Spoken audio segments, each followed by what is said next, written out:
El millonario encontró a la hija de la niñera llorando. Lo que ella confesó lo heló. Dicen que el dinero no puede comprar la felicidad, pero don Roberto siempre creyó que, al menos, podía comprar el silencio, y para él, el silencio era lo único que importaba. A sus 75 años, aquel hombre de mirada dura y manos siempre apoyadas en un bastón de madera noble, vivía convencido de que su corazón ya no latía, sino que simplemente marcaba las horas como los antiguos relojes de pared que adornaban su inmensa mansión.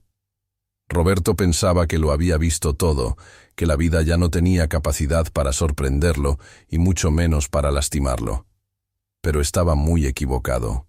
Jamás imaginó que una tarde cualquiera, un sonido prohibido detrás de la pesada puerta de su biblioteca, el lugar más sagrado de su casa, derrumbaría su armadura de hierro en un solo segundo.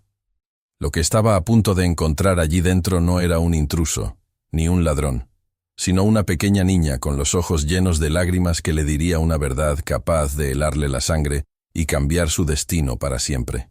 Y antes de seguir con esta historia que va a sacudir tus emociones y hacerte repensar lo que verdaderamente vale en esta vida, te invito de corazón a suscribirte a nuestro canal. Haz clic en el botón de suscripción y activa la campanita, porque historias como estas son las que nos recuerdan que nunca es tarde para cambiar. Además, déjame un comentario ahora mismo diciéndome desde qué ciudad o país nos estás escuchando.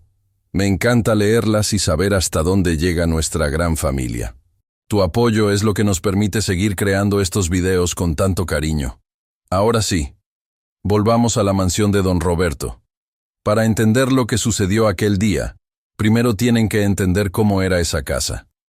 No era un hogar, era un mausoleo. Una estructura impresionante de mármol frío, techos altos y candelabros de cristal que costaban más de lo que una familia entera ganaba en 10 años. Todo brillaba, todo estaba impecable, pero nada tenía vida. No había flores frescas porque a Roberto le molestaba el olor. No había música porque le distraía de sus pensamientos, y sobre todo, no había risas. Roberto había establecido una regla inquebrantable para el personal de servicio: invisibilidad absoluta. Tenía cocineras, jardineros, chóferes y mucamas, pero rara vez les veía la cara. Ellos sabían que debían limpiar cuando él no estaba, servir la comida en silencio y desaparecer. Si algún empleado hacía ruido, si se le caía un plato o si se atrevía a hablar en voz alta, era despedido en el acto. Así de estricto, así de amargado se había vuelto con los años. La gente del pueblo decía que el viejo Roberto tenía monedas de oro en lugar de sentimientos, y quizás tenían razón. Él se sentía rodeado de buitres, convencido de que todos, absolutamente todos, solo se acercaban a él esperando el día de su muerte para repartirse su fortuna. Aquella tarde de martes, el cielo estaba gris y una lluvia fina golpeaba los ventanales de la mansión, acentuando esa sensación de soledad que se respiraba en los pasillos. Roberto caminaba lentamente desde el comedor hacia su despacho. El sonido rítmico de su bastón contra el suelo de madera, tac, tac, tac, era lo único que se escuchaba en la casa. Iba refunfuñando por algo trivial. Tal vez el café no estaba lo suficientemente caliente o el periódico había llegado arrugado. Cualquier excusa era buena para alimentar su mal humor. Se dirigía a la biblioteca, su refugio personal. Allí guardaba colecciones de libros que jamás leía y botellas de licor que bebía solo para adormecer el aburrimiento. Nadie, absolutamente nadie, tenía permiso para entrar en esa habitación sin su autorización expresa. Era su santuario de aislamiento. Sin embargo, cuando estaba a unos 5 metros de la puerta de roble macizo, se detuvo en seco. Su mano, llena de manchas por la edad y temblorosa, apretó con fuerza la empuñadura del bastón. Sus cejas pobladas y canosas se juntaron en un gesto de incredulidad y furia. Había escuchado algo. Al principio pensó que era el viento colándose por alguna rendija mal sellada. Pero no. El sonido se repitió. Era un sollozo. Un sonido agudo, ahogado, intermitente.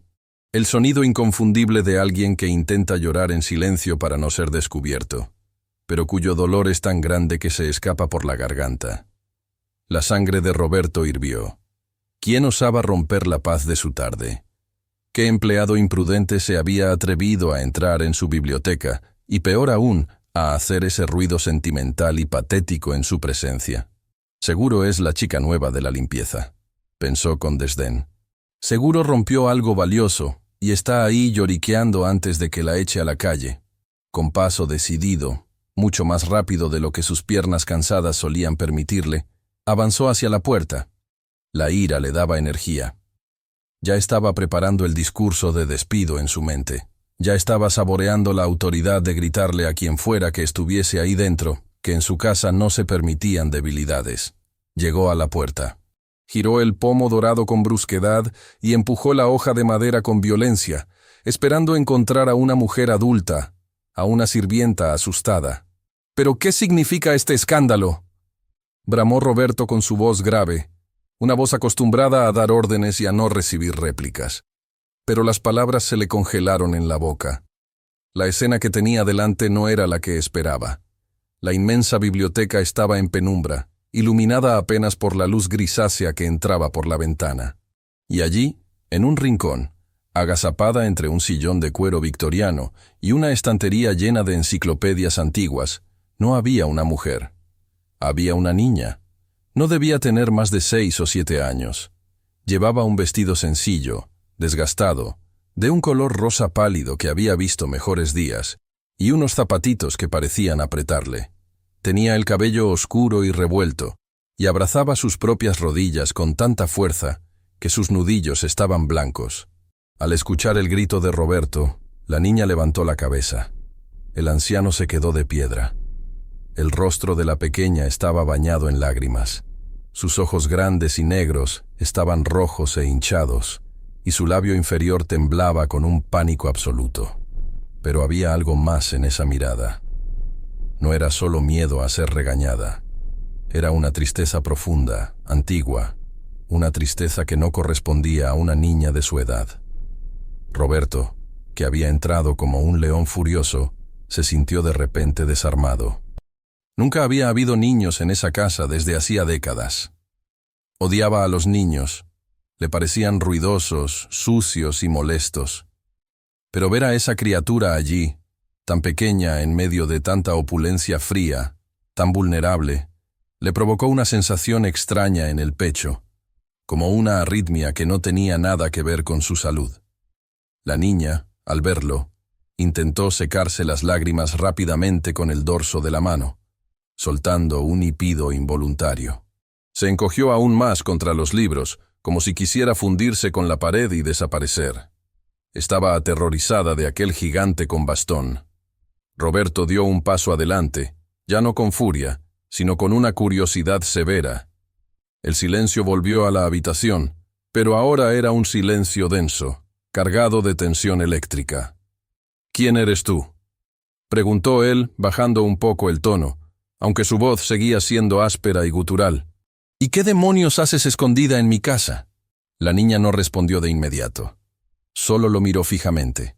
Y en ese cruce de miradas, en ese instante preciso, Roberto no sabía que estaba mirando a los ojos a la única persona que tendría el valor de decirle la verdad sobre su propia vida.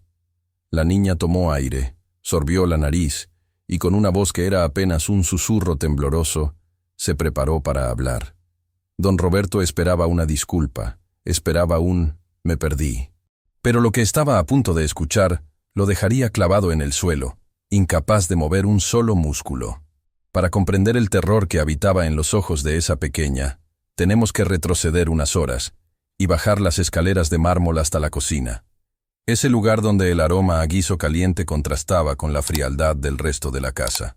Allí estaba Carmen, la madre de la niña, una mujer de 40 años, con las manos curtidas por el cloro y la espalda cansada de cargar con las penas del mundo. Carmen llevaba apenas 3 semanas trabajando en la mansión de don Roberto, y sentía que caminaba sobre una cuerda floja cada vez que entraba a esa casa. Aquel día había comenzado como una pesadilla para ella. La vecina que solía cuidar a su hija Lucía había enfermado de gravedad esa misma mañana y no podía quedarse con la niña.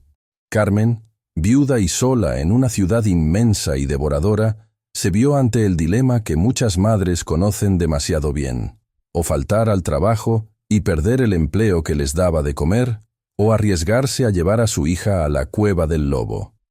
Y la mansión de don Roberto era, sin duda, una cueva prohibida.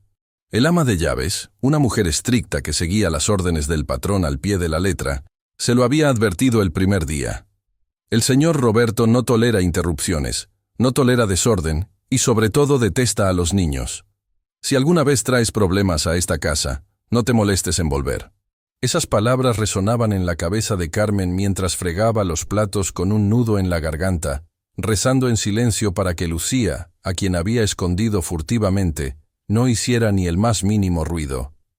Carmen había ocultado a la niña en la biblioteca por una razón desesperada. Pensó que era el lugar más seguro.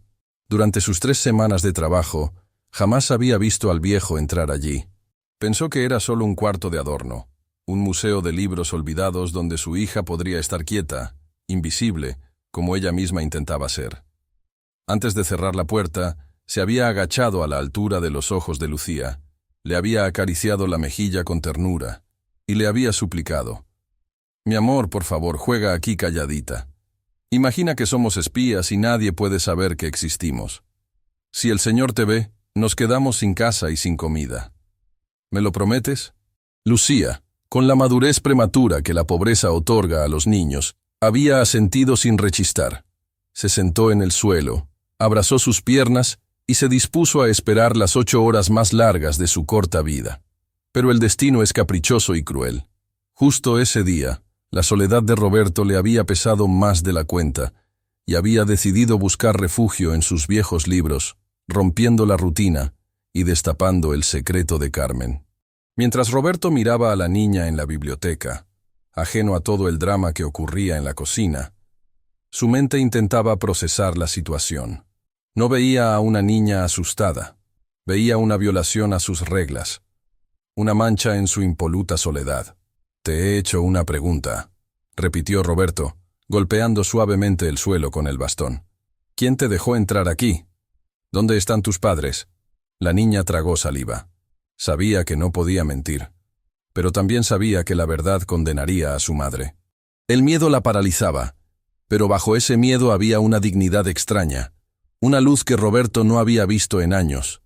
Lucía levantó la vista y con la voz rota por el llanto contenido, pronunció las palabras que su madre le había prohibido decir, rompiendo el pacto de silencio para salvarse del ogro que tenía enfrente. Roberto seguía allí, de pie como una torre de piedra, esperando que la niña saliera corriendo o pidiera perdón entre sollozos. Estaba acostumbrado a que la gente temblara ante él, a que agacharan la cabeza y balbucearan excusas. Pero Lucía, a pesar de su tamaño diminuto y de sus rodillas raspadas, hizo algo que nadie había hecho en esa mansión en los últimos 20 años. Sostuvo la mirada del viejo millonario. El aire en la biblioteca se sentía pesado, cargado de polvo antiguo y de emociones no dichas. Roberto, impaciente por el silencio de la pequeña, golpeó de nuevo el suelo con su bastón, un sonido seco que resonó como un disparo. «Contesta», exigió, frunciendo el ceño. «¿Por qué lloras? ¿Es que has roto algo? ¿O acaso eres una ladrona que se arrepintió a mitad de camino?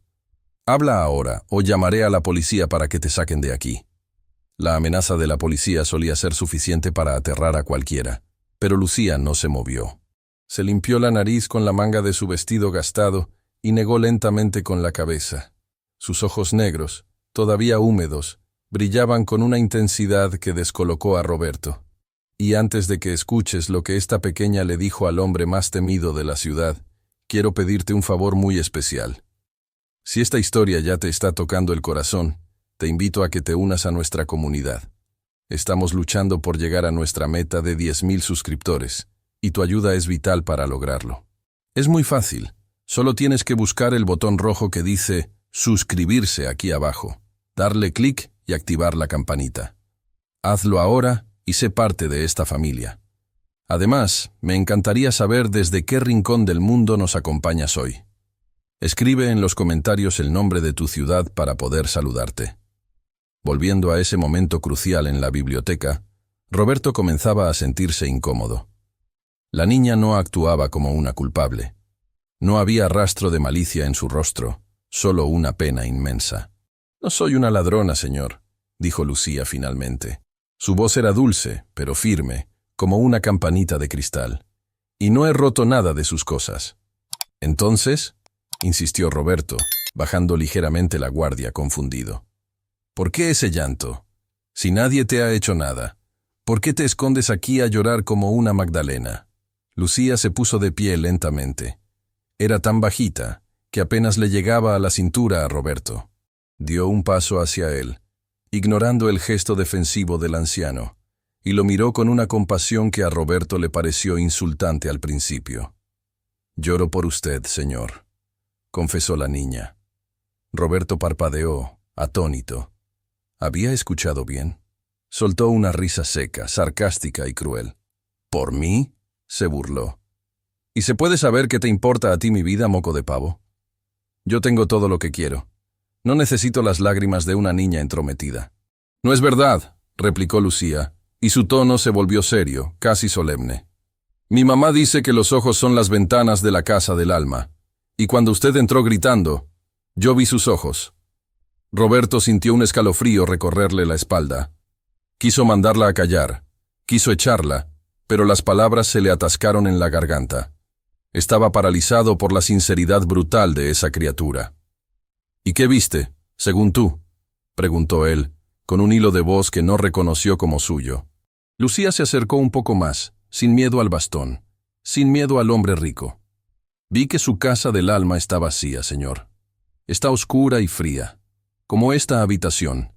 Usted grita mucho, pero sus ojos están pidiendo ayuda. Lloro porque usted se parece a mi abuelito justo antes de morir, cuando decía que tenía mucho frío por dentro y ninguna cobija lo calentaba». La frase cayó sobre Roberto como un bloque de hielo. Frío por dentro. La niña acababa de describir, con la inocencia de sus 6 años, la exacta sensación que él llevaba arrastrando décadas. No le habló de dinero, ni de propiedades, ni de poder. Le habló de su soledad. «Usted es el señor más pobre que he visto nunca», remató la niña con tristeza, «porque tiene muchas cosas. Pero no tiene a nadie que le seque las lágrimas que usted no deja salir». Roberto se quedó helado. Su mano tembló sobre el bastón. Sintió que las piernas le fallaban. Aquella niña, una completa desconocida, acababa de ver a través de su armadura de oro y había tocado la herida que él llevaba años intentando ocultar. Por primera vez en mucho tiempo, el gran don Roberto no supo qué decir. El silencio volvió a la biblioteca. Pero esta vez, no era el silencio de la paz, sino el silencio ensordecedor de una verdad que ya no podía ser ignorada. Las palabras de la pequeña Lucía quedaron flotando en el aire denso de la biblioteca, rebotando contra las estanterías de caoba y clavándose directamente en el pecho de don Roberto. «Usted es el señor más pobre que he visto nunca». La frase era absurda si uno miraba los cuadros originales en las paredes o las alfombras persas bajo sus pies, pero era devastadoramente cierta si se miraba lo que había dentro de aquel hombre. Roberto sintió que las fuerzas lo abandonaban. Sus rodillas, que habían aguantado el peso de los años y de los negocios más duros, se doblaron. Tuvo que dejarse caer pesadamente sobre el sillón de cuero más cercano, ese mismo sillón donde pasaba horas mirando a la nada. El bastón resbaló de su mano y cayó al suelo con un ruido seco, pero él ni siquiera se inmutó. Su mirada estaba perdida, desenfocada, viajando a un tiempo y un lugar que había jurado olvidar. De repente, la cara de Lucía ya no era la de una niña desconocida. En esos ojos negros y profundos, llenos de valentía y lástima, Roberto vio un fantasma. Vio a Elena. Elena era su única hija. Hacía más de 20 años que no pronunciaba su nombre en voz alta. La última vez que la vio, ella tenía casi la misma mirada desafiante que esta niña tenía ahora. Fue una noche de tormenta, muy parecida a esta. Elena, joven y enamorada, se había plantado frente a él en ese mismo despacho para decirle que se casaría con un hombre bueno pero sin fortuna, un simple maestro de escuela. Roberto, cegado por la soberbia y la ambición, le había dado un ultimátum cruel. Si cruzas esa puerta con ese muerto de hambre, te olvidas de que tienes padre. No verás ni un centavo de mi herencia. Él esperaba que el miedo a la pobreza la detuviera, que ella agachara la cabeza y obedeciera como hacían sus empleados. Pero Elena lo miró con una tristeza infinita, una tristeza idéntica a la que ahora le mostraba Lucía, y le dijo unas palabras que le habían perseguido en sus pesadillas. «Papá, tú crees que el dinero abriga, pero te vas a morir de frío rodeado de tus billetes». Elena se fue, y Roberto, en su orgullo maldito, nunca la buscó. Se convenció a sí mismo de que ella volvería arrastrándose cuando el hambre apretara, pero nunca volvió. Supo vagamente que había tenido una vida sencilla en otro país, lejos de su control, pero el rencor había construido un muro de hormigón alrededor de su corazón, para no sentir la culpa. Hasta hoy. Hasta que esta niña, una intrusa con zapatos apretados, había entrado en su santuario para decirle exactamente lo mismo que su hija le había advertido 2 décadas atrás. Era como si el destino, cansado de su terquedad, le hubiera enviado un mensajero pequeño e inofensivo para romper su defensa. Roberto se llevó una mano al pecho, sintiendo una opresión angustiante. ¿Qué había hecho con su vida? Había acumulado millones, sí, pero ¿quién le tomaría la mano cuando llegara su hora final? ¿Su sobrino, ese buitre que solo llamaba para pedir dinero? ¿Sus socios, que solo esperaban su caída para quedarse con sus acciones? Lucía, al ver que el ogro se derrumbaba en el sillón y se quedaba pálido, se asustó. Su instinto infantil le dijo que aquel hombre ya no era una amenaza, sino alguien herido. Olvidando por un momento el terror que sentía hacía unos minutos, se acercó despacio y recogió el bastón del suelo. Con sus manitas pequeñas, lo apoyó contra el brazo del sillón y tímidamente tocó la manga del saco de Roberto. «Señor, ¿está usted bien?», preguntó con un hilo de voz. «No se muera, por favor, que mi mamá se va a enojar si pasa algo malo». El contacto de la mano de la niña fue como una descarga eléctrica. Roberto volvió al presente de golpe. Miró la mano pequeña sobre su traje gris, tan frágil, tan viva.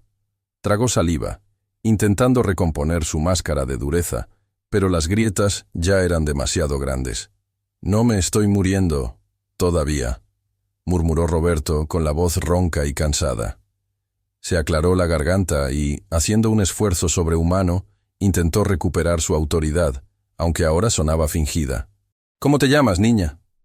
«Lucía, señor». «Lucía», repitió él, saboreando el nombre. Significaba luz. ¡Qué ironía! «¿Y quién es tu madre? ¿Quién te trajo a mi casa?» La niña retrocedió un paso, temerosa de nuevo. «Mi mamá es Carmen. Ella está en la cocina. Por favor, señor, no la regañe. Ella me dijo que no hiciera ruido, pero es que me dio mucha pena verlo a usted así y por eso lloré. La culpa es mía, no de ella».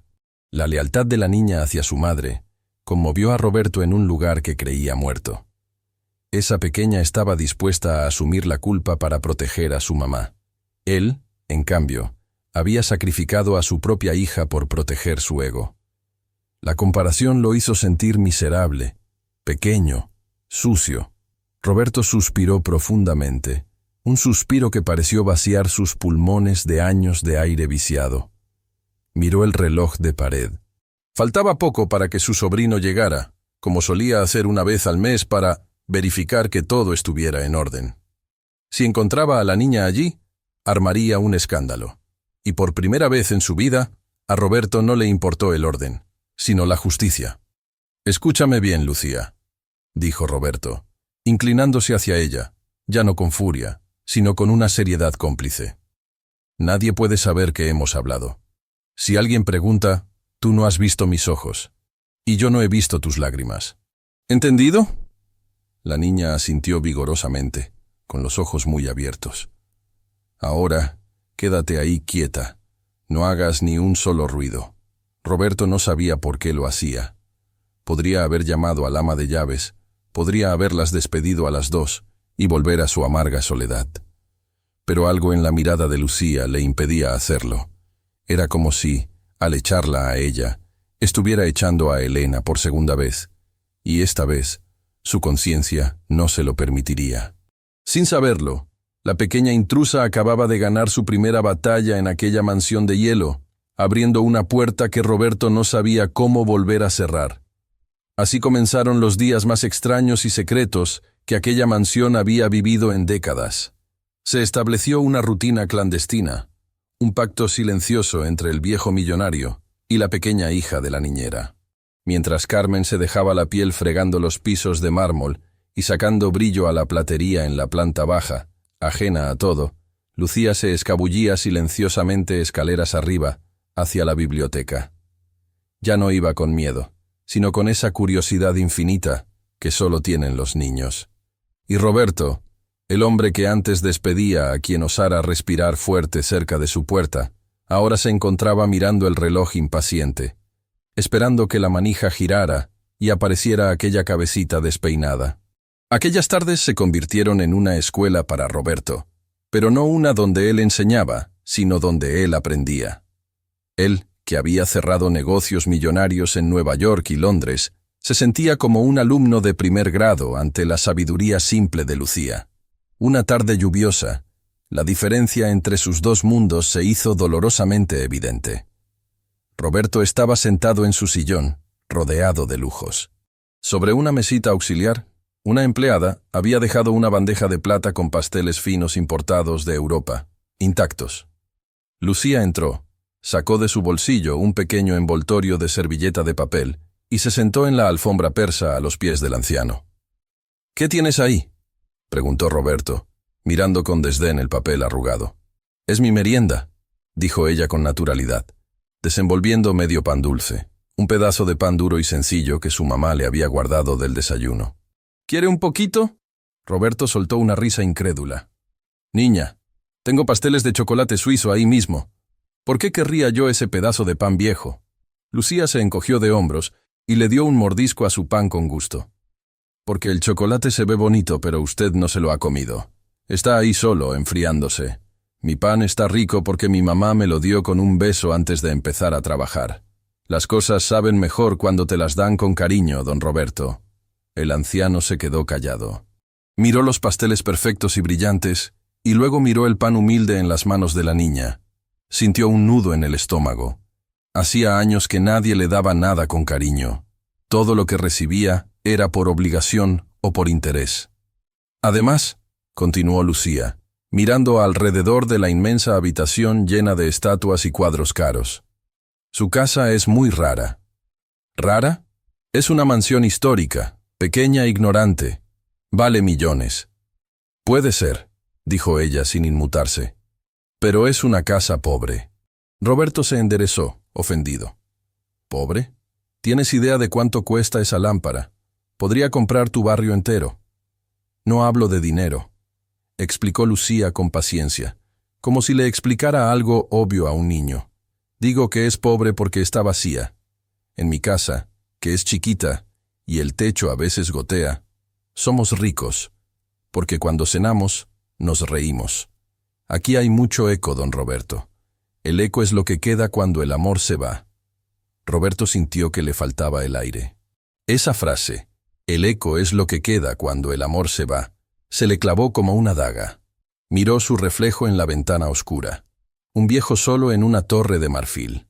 Aquella niña, con sus zapatos apretados y su pan duro, tenía una vida mucho más llena que la suya. Ella tenía una madre que la adoraba. Él solo tenía cuentas bancarias. Con la mano temblorosa, Roberto señaló la bandeja de plata.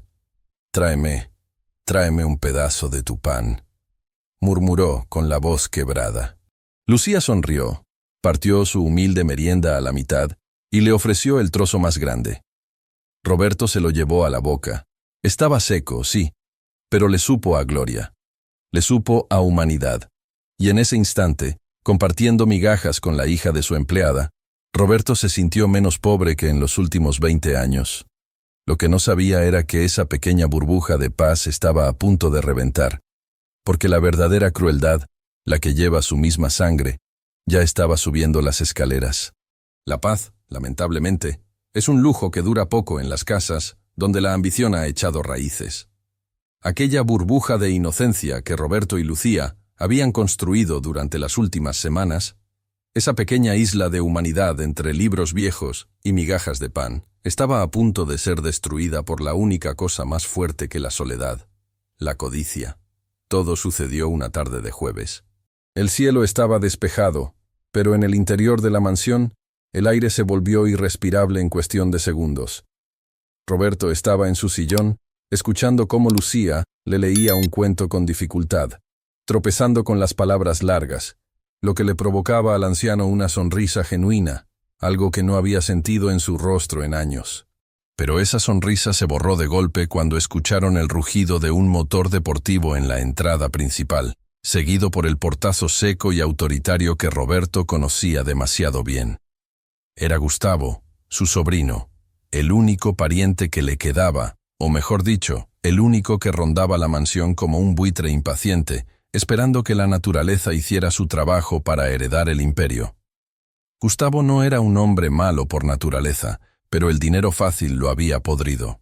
A sus 40 años, vestía trajes italianos que costaban más que la casa de Carmen, pero tenía el alma barata, vacía de empatía.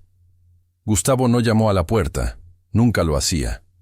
Entró en la mansión como si ya fuera el dueño, ignorando el saludo del mayordomo, y subió las escaleras de 2 en 2 hacia la biblioteca, convencido de encontrar a su tío dormido o borracho como siempre. Abrió la puerta de golpe, sin pedir permiso. «Tío, necesito que firmes unos papeles para el banco. Es urg». La frase se le murió en la boca. Sus ojos, fríos y calculadores, no se posaron en Roberto, sino en la niña que estaba sentada en la alfombra persa, con sus zapatos gastados y sus lápices de colores esparcidos por el suelo sagrado de la familia. El silencio que siguió fue aterrador. Lucía se encogió, reconociendo al instante el aura de peligro que emanaba aquel hombre. Roberto intentó levantarse, pero sus piernas lentas no reaccionaron a tiempo. «¿Qué demonios es esto?», bramó Gustavo, su cara enrojeciendo de ira. No preguntó quién era, preguntó «¿Qué es esto?», como si Lucía fuera una mancha de suciedad en su inmaculado futuro. «¿Qué hace esta rata callejera en la biblioteca?». El grito fue tan fuerte que resonó en toda la casa. Abajo, en la cocina, a Carmen se le cayó un plato de las manos. El instinto de madre, que es más rápido que el pensamiento, le dijo que su hija estaba en peligro. Subió las escaleras corriendo, con el corazón en la garganta, rezando para llegar a tiempo. Cuando Carmen irrumpió en la habitación, jadeante y pálida, se encontró con una escena que le rompió el alma.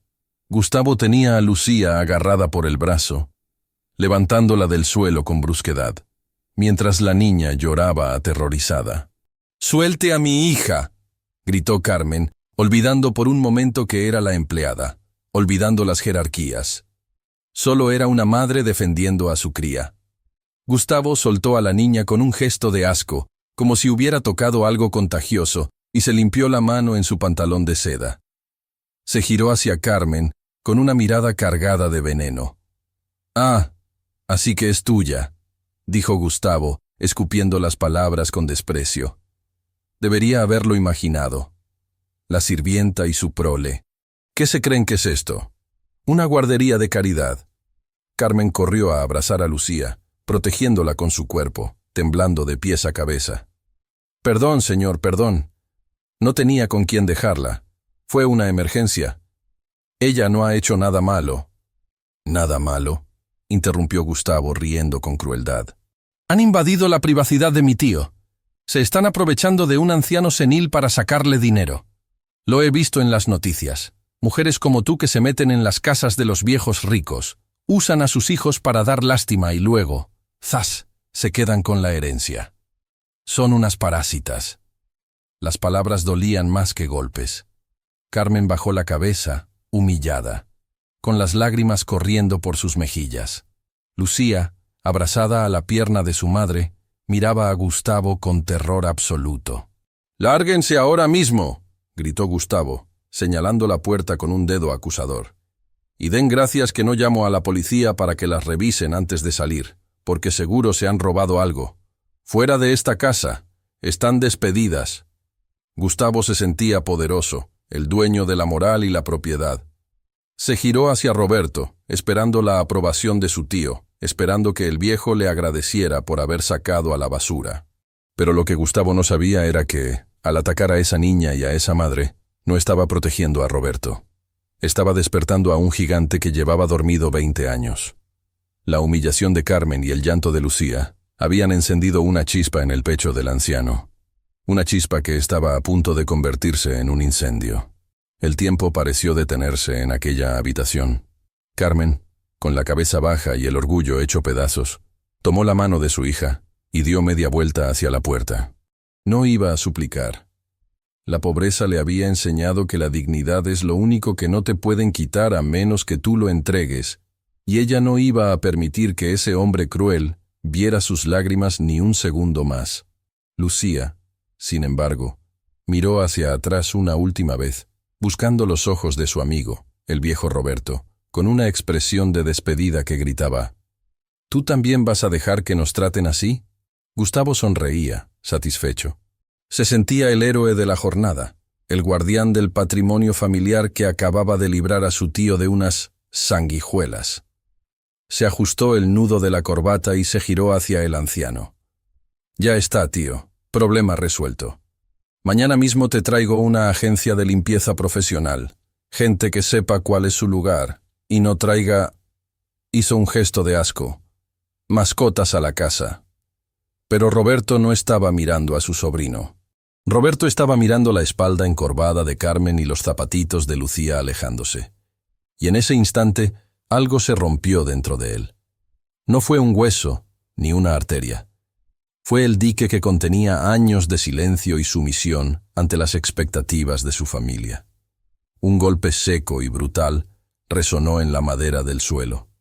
¡Tac! Carmen se detuvo en el marco de la puerta. Gustavo se sobresaltó. «Nadie sale de esta habitación», bramó Roberto. Su voz no sonó ronca ni débil como en los últimos meses. Sonó como un trueno, vibrante y poderosa. La voz del hombre que había construido un imperio desde la nada. Gustavo soltó una risita nerviosa. «Tío, por favor, no te alteres. Ya se van. No hace falta que... He dicho que te calles», le cortó Roberto, levantándose del sillón con una energía que parecía imposible para su edad. Avanzó 2 pasos hacia su sobrino, clavándole una mirada que podría haber cortado el acero. «Y tú que estás escuchando esta historia con el corazón en la mano, ¿qué habrías hecho en su lugar?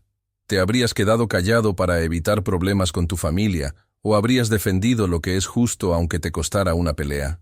Escribe tu opinión en los comentarios, porque quiero leerte, y comparte este video con alguien que necesite saber que la justicia, aunque tarde, siempre llega. Y si aún no lo has hecho, suscríbete y dime desde qué ciudad nos acompañas para mandarte un abrazo en el próximo video. Volviendo al tenso momento en la biblioteca, Roberto se plantó frente a su sobrino. A pesar de ser más bajo y estar encorvado por los años, en ese momento parecía un gigante al lado de la mezquindad de Gustavo. «¿Quién te has creído que eres para venir a mi casa y dar órdenes?», preguntó Roberto, con una calma aterradora. «¿Quién te ha dado permiso para humillar a las personas bajo mi techo?». Gustavo parpadeó, confundido. «Pero tío, te estoy protegiendo. Esa mujer es una aprovechada. Trajo a la niña para ablandarte y...» «Esa mujer», interrumpió Roberto, señalando a Carmen con su bastón. «Tiene más dignidad en su dedo meñique que tú en todo tu cuerpo enfundado en trajes caros. Esa niña me ofreció la mitad de su pan cuando tú, mi propia sangre, solo vienes aquí a ver si ya me he muerto para quedarte con mis cuentas bancarias». La cara de Gustavo palideció. Nunca había escuchado a su tío hablarle así. «Eso no es justo, tío.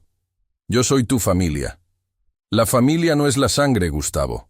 La familia es la lealtad. Y tú no sabes nada de eso. Acusas a esta mujer de ladrona, pero el único que está robando aire en esta habitación eres tú». Roberto se giró hacia Carmen, que miraba la escena con los ojos muy abiertos, sin dar crédito a lo que escuchaba. El anciano suavizó su expresión, y por primera vez dejó que la empleada viera al hombre vulnerable detrás del millonario. «Carmen», dijo él, con voz firme pero amable, «usted no está despedida, y su hija tampoco. De hecho, a partir de hoy, Lucía tiene permiso para entrar en esta biblioteca cuando le dé la gana. ¿Y si a alguien no le gusta? Roberto giró lentamente la cabeza para mirar a su sobrino. Esa persona sabe perfectamente dónde está la salida. Gustavo abrió la boca para protestar, pero la mirada de su tío lo fulminó. Comprendió que había perdido. Comprendió que, por primera vez, su herencia estaba en peligro real. Rojo de furia y vergüenza, agarró su maletín y salió de la habitación dando un portazo que hizo temblar los cristales, pero que no pudo romper la nueva alianza que acababa de nacer en esa biblioteca. Roberto, agotado por el esfuerzo emocional, se dejó caer de nuevo en su sillón, pero esta vez no estaba solo. Sintió unas manitas pequeñas que le abrazaban las rodillas. «Gracias, abuelo Roberto», susurró Lucía. Al escuchar esa palabra, abuelo, el corazón de hierro del millonario se derritió por completo. Había defendido a la niña, sí, pero en el fondo sabía que, al hacerlo, se había salvado a sí mismo. Después de aquella tormentosa tarde en la biblioteca, la mansión entró en una calma aparente, pero dentro de la cabeza de don Roberto, la tormenta no había cesado. Aunque había defendido a Carmen y a Lucía frente a su sobrino, los viejos fantasmas de la desconfianza no se iban tan fácilmente. 40 años de traiciones en el mundo de los negocios le habían dejado una cicatriz imborrable, la sospecha. ¿Y si Gustavo tenía razón? ¿Y si todo era una actuación digna de un premio Oscar? ¿Y si esa mujer humilde realmente estaba tejiendo una red para atrapar su fortuna? La duda es un veneno lento. Y Roberto decidió que necesitaba pruebas. Empezó a observar a Carmen no como a una salvadora, sino como a una sospechosa. Vigilaba sus movimientos, controlaba si se llevaba comida a casa, revisaba si faltaba algo en los cajones. Pero lo que descubrió una madrugada de insomnio no fue un robo, sino un secreto que lo dejaría avergonzado de su propia pequeñez. Eran las 3 de la mañana. El dolor en las articulaciones, ese viejo enemigo que lo visitaba con la humedad, no dejaba dormir a Roberto. Bajó a la cocina buscando un vaso de agua, caminando despacio con su bastón para no despertar a nadie. Pero al acercarse, vio una luz tenue encendida bajo la puerta de la zona de servicio, un pequeño cuarto junto a la despensa donde Carmen solía descansar en sus ratos libres o guardar sus cosas. Roberto se acercó con sigilo. La puerta estaba entreabierta. Carmen estaba sentada frente a una mesa pequeña, bajo la luz amarillenta de una lámpara vieja. No estaba contando las joyas de la abuela, ni revisando planos de la caja fuerte. Estaba contando monedas. Un montoncito triste de monedas de poco valor y algunos billetes arrugados que sacaba de su monedero desgastado. Junto al dinero, había un frasco de medicina. Roberto reconoció el frasco al instante. Eran sus gotas para el corazón, un medicamento importado y costoso que él tomaba religiosamente cada mañana. Pero había algo que no encajaba. Según los informes que le daba su sobrino Gustavo cada mes, esas medicinas las encargaba y pagaba la administración de la familia directamente a la farmacia. La curiosidad pudo más que la prudencia. Roberto empujó la puerta. «¿Qué haces ahí a estas horas?», preguntó con voz ronca. Carmen dio un salto en la silla, asustada, y trató de cubrir el dinero y el frasco con sus manos, como una niña atrapada en una travesura. «Ay, don Roberto», me asustó. «No es nada, solo estaba haciendo cuentas de mis gastos». Roberto entró y señaló el frasco con su bastón. «Esa es mi medicina». «¿Por qué la tienes tú? ¿Acaso te la estás llevando?». Carmen bajó la mirada, mordiéndose el labio. El silencio se alargó. «No, señor», susurró ella con la voz temblorosa. «La acabo de comprar hoy en la farmacia del centro. Es para usted». Roberto frunció el ceño, confundido. «¿Comprarla tú? Eso es absurdo. Mi sobrino se encarga de eso. Él trae las cajas cada mes». Carmen levantó la vista, y en sus ojos cansados, Roberto vio una mezcla de pena y valentía. «Señor, hace 2 meses que el joven Gustavo dejó de traer las gotas buenas. Trajo unas genéricas. Dijo que las otras eran un desperdicio de dinero para lo poco que le queda al viejo. Pero yo vi que las genéricas le daban mareos y no le quitaban el dolor del pecho. Roberto sintió un golpe en el estómago. Recordaba los mareos. Recordaba haberse quejado. ¿Y entonces? Preguntó él, casi sin aliento. ¿Y entonces? Entonces fui a la farmacia con la caja vieja, continuó Carmen. Y las compré yo. Se las cambio por la noche en el frasco que deja el señor Gustavo, para que usted no se dé cuenta y no se preocupe. Roberto miró las monedas en la mesa. Eran las sobras del salario de Carmen. Un salario que ya de por sí era bajo. Ella estaba gastando el dinero de su comida, el dinero para los zapatos de Lucía, en comprarle a él, a un viejo millonario y gruñón, la medicina que su propia familia le negaba por tacañería. ¿Por qué?, logró decir Roberto, con un nudo en la garganta que le dolía más que cualquier angina. ¿Por qué harías eso por mí? Si yo he sido un ogro con ustedes. Carmen sonrió tristemente y se encogió de hombros. Porque mi abuela siempre decía, haz el bien sin mirar a quién. Y porque usted, señor Roberto, aunque grite mucho, tiene un corazón bueno que solo está asustado. Y yo no podía dejar que le doliera el corazón si yo podía evitarlo con unos pocos pesos. El dinero va y viene, señor, pero la vida hay que cuidarla. Roberto se quedó paralizado. Aquella mujer, a la que él había vigilado como a una ladrona, le estaba robando. Sí, le estaba robando la soledad. Le estaba dando una lección de humanidad tan grande que todos sus millones le parecieron basura en ese instante. Allí, en la cocina mal iluminada, Roberto comprendió que Carmen no trabajaba para él por el sueldo. Ella lo cuidaba porque tenía algo que él había perdido hacía mucho tiempo: compasión.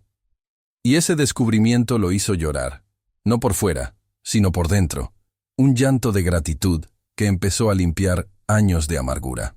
La prueba final de carácter. La vida tiene una forma curiosa y a veces brutal de poner cada cosa en su lugar. A menudo, necesitamos caer al suelo para ver quién nos ofrece una mano para levantarnos y quién aprovecha para pisarnos la cabeza. Para don Roberto, esa caída no fue una metáfora, sino una realidad aterradora que llegó apenas 3 días después de descubrir el sacrificio secreto de Carmen en la cocina.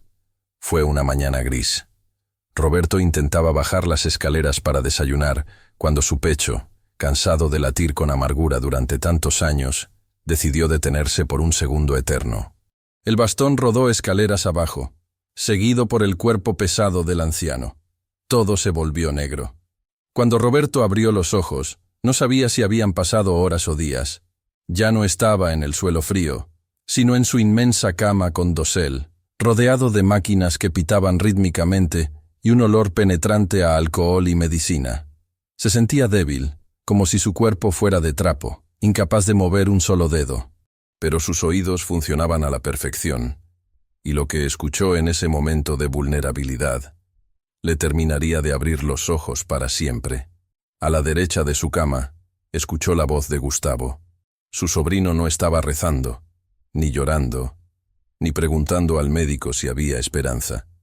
Estaba hablando por teléfono, en un susurro agitado que no lograba disimular su impaciencia.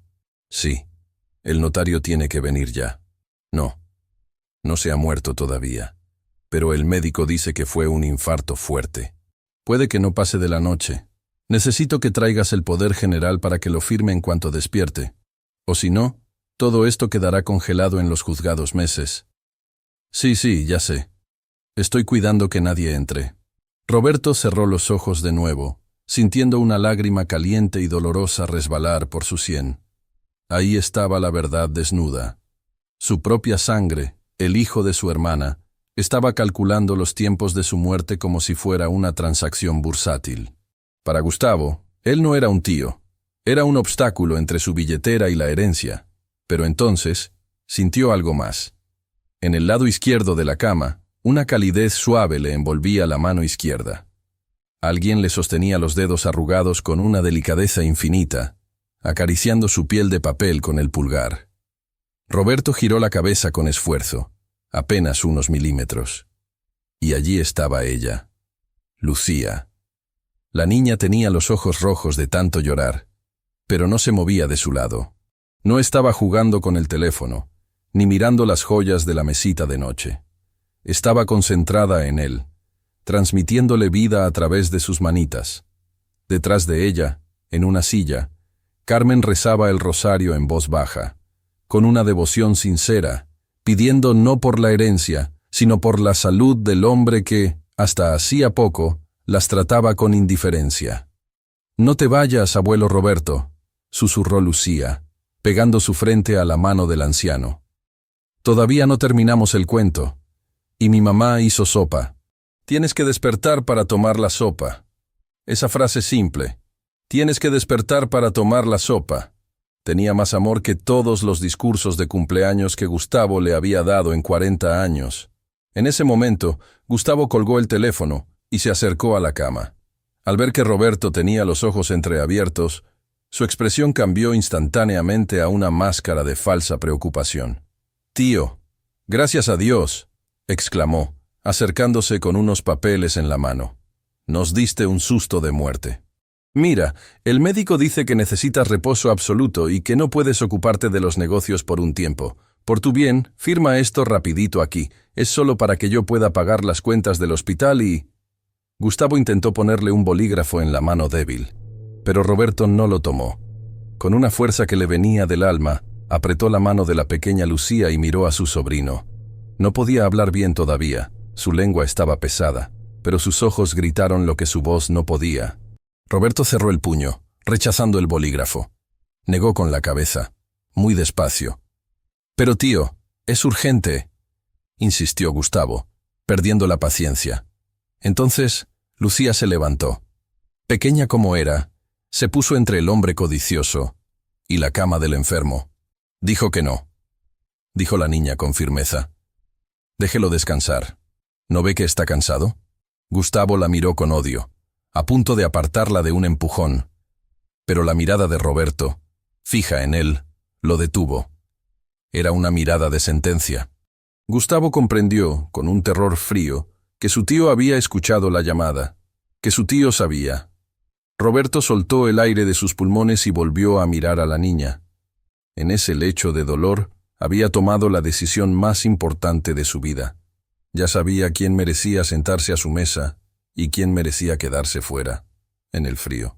La prueba había terminado. La recuperación de don Roberto fue mucho más rápida de lo que los médicos habían pronosticado, y definitivamente mucho más rápida de lo que su sobrino Gustavo hubiera deseado. Dicen que no hay mejor medicina que tener un propósito por el cual vivir, y Roberto había encontrado dos: proteger a quienes realmente lo amaban y dar una lección a quienes solo esperaban su final. 2 semanas después de aquel incidente en el hospital, la mansión se vistió de gala. Roberto ordenó organizar una cena formal en el gran comedor.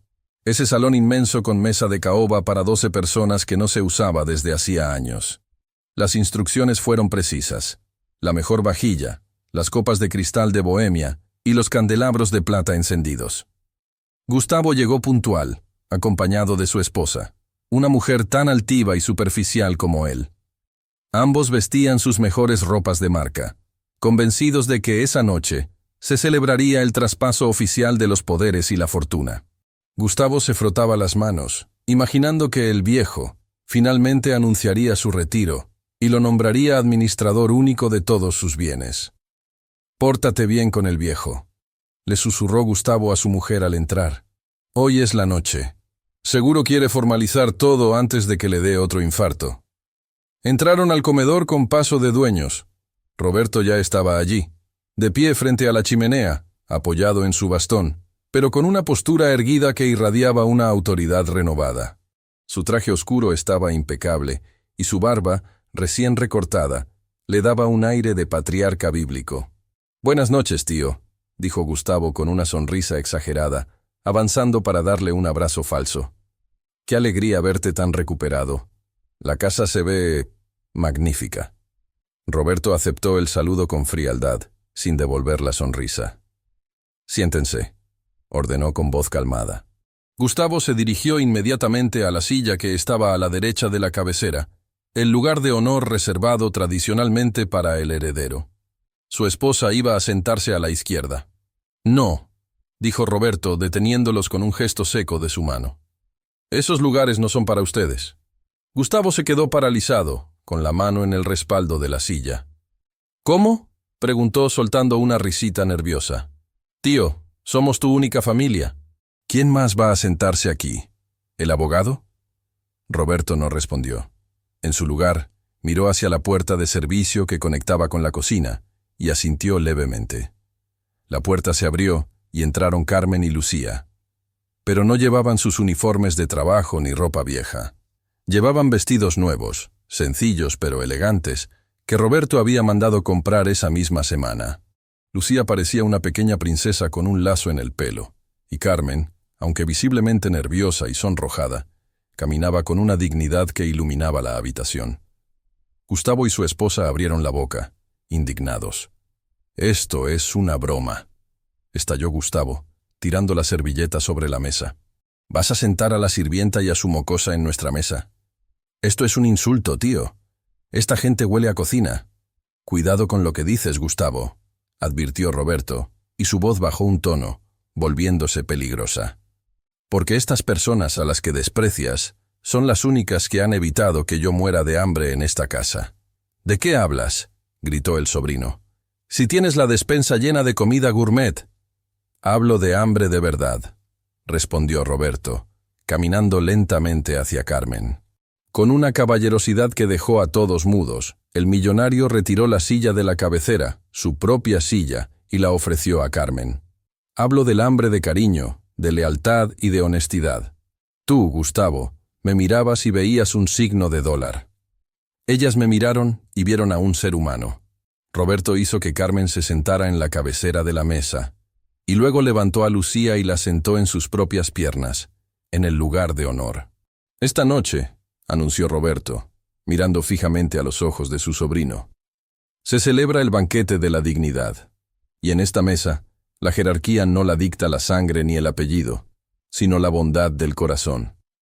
Carmen y Lucía son mi familia ahora, y como tal, serán tratadas con el respeto que merecen. O juro por la memoria de mis padres que no volverás a poner un pie en esta propiedad». El silencio en el comedor fue absoluto. Gustavo estaba rojo de ira y humillación, comprendiendo que el juego había cambiado radicalmente. Carmen, con lágrimas en los ojos, intentó levantarse, sintiéndose indigna de tal honor, pero Roberto le puso una mano suave en el hombro. «Quédate, hija», le dijo con dulzura. «Hoy tú eres la reina de esta casa, porque fuiste la única que tuvo el coraje de cuidar al viejo rey cuando estaba caído». Aquella cena no solo alimentó los cuerpos, sino que reescribió la historia de esa familia para siempre. La soberbia había sido destronada por la inocencia de una niña y el sacrificio de una madre. Han pasado 5 años desde aquella noche en que la dignidad se sentó a la mesa y la soberbia fue expulsada por la puerta de servicio.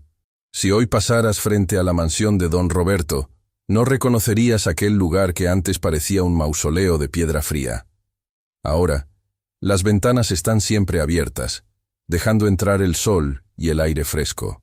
El jardín, antes mustio y gris, es un estallido de colores donde las rosas y las hortensias crecen con fuerza, cuidadas no por un jardinero anónimo, sino por las manos de Carmen, quien descubrió que tenía un don especial para hacer florecer la vida. Roberto acaba de cumplir 80 años. Ya no camina tanto como antes y pasa la mayor parte del tiempo en su silla de ruedas en el porche, cubierto con una manta tejida por Carmen. Pero si le miras a la cara, verás a un hombre 10 años más joven. Las arrugas de amargura que surcaban su frente han desaparecido, reemplazadas por las líneas de expresión que deja la risa frecuente. Lucía, que ya es una adolescente brillante y estudiosa, no solo se convirtió en la nieta que Roberto nunca tuvo, sino en su orgullo más grande. Gracias al apoyo del anciano, asiste al mejor colegio de la ciudad, pero nunca ha olvidado de dónde viene. Cada tarde, al regresar de clases, lo primero que hace es correr hacia el abuelo Roberto para contarle su día, leerle el periódico, o tocarle alguna pieza en el piano que ahora preside el salón principal, llenando la casa de música donde antes solo había silencio. Gustavo, por su parte, intentó impugnar las decisiones de su tío un par de veces, pero la firmeza de Roberto y la asesoría de nuevos abogados leales cortaron cualquier intento de rapiña. Se alejó, consumido por su propia envidia, demostrando que la verdadera pobreza es la del alma que no sabe amar.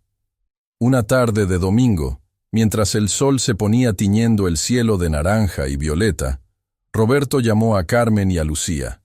Les entregó un sobre sellado. No era dinero ni cheques. Era una carta escrita con su letra temblorosa. «Quiero que lean esto cuando yo ya no esté», les dijo con una paz inmensa en la voz. «Para que nunca olviden que ustedes no me deben nada. Soy yo quien les debe todo». En esa carta, Roberto confesaba su mayor verdad, que aquella tarde, cuando encontró a una niña llorando en su biblioteca, él ya estaba muerto en vida. Confesaba que sus millones no le habían servido para comprar un solo minuto de felicidad genuina, y que fue un pedazo de pan duro y una lágrima sincera lo que lo resucitó. «Ustedes me enseñaron que la familia no nace, se hace, y que el dinero puede comprar una casa, pero solo el amor puede construir un hogar», escribió.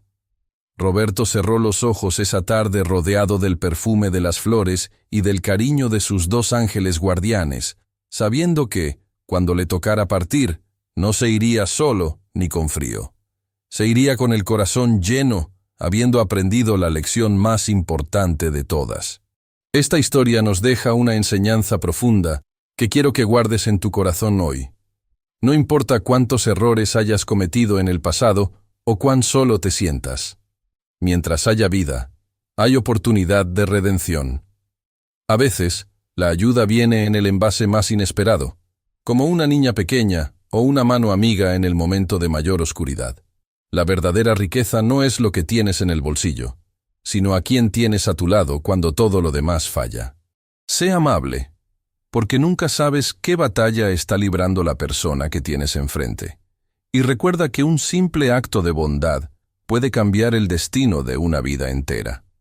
Si esta historia ha tocado tus fibras más sensibles y te ha hecho derramar alguna lágrima o sonreír de esperanza, te invito con todo mi cariño a que te suscribas al canal, dejes tu me gusta y me cuentes en los comentarios qué lección te llevas hoy. Me encanta leerte y saber que estamos conectados por estas emociones. Y por favor, no te vayas todavía. Aquí en pantalla te está apareciendo el próximo video. Una historia igual de impactante sobre un secreto familiar que te dejará sin aliento. Haz clic ahora mismo para seguir emocionándonos juntos. Te espero allá.